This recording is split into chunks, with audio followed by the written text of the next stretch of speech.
Well, the reason why I decided to try and sail around the world without stopping on my own was another Briton had sailed around with one stop.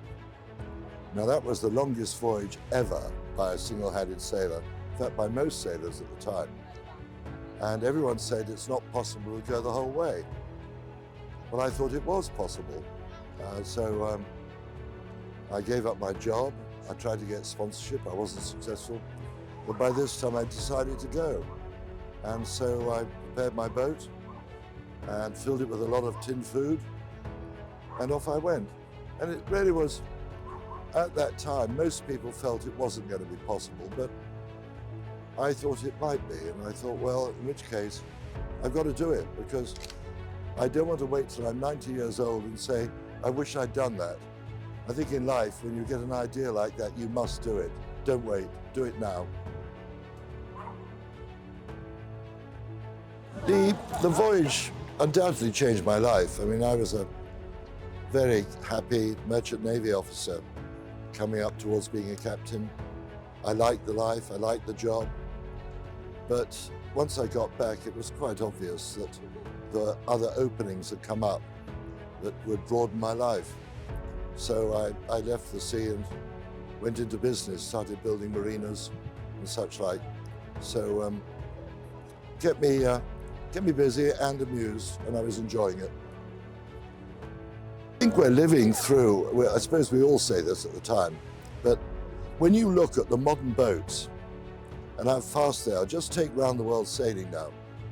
I took 312 days. We're going to be well under 70 shortly on single-handed sailing. We're going to break the 40-day barrier for crude boats very shortly. And the introduction of foils has just revolutionized sailing. People again said they won't work in the big oceans. Well, they do.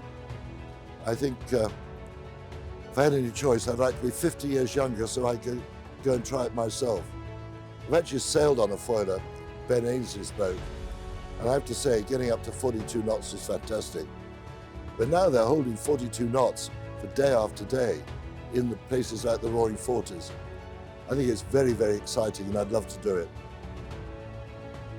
I mean, no one told me I could do it before I left. In fact, they all kept saying, you can't do it.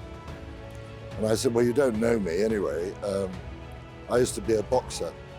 I said, if you faced me in the ring, you wouldn't think I can't do it. But anyway, they didn't take that way.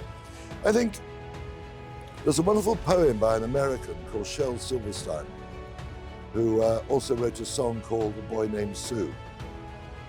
And it's called The Mustn'ts, and it goes, listen to the mustn'ts, child, listen to the don'ts, listen to the shouldn'ts, the impossibles, the won'ts, listen to the don't haves, then listen close to me. Anything is possible, everything can be. And I will put that in every bureaucrat's office in the world and get this world moving again.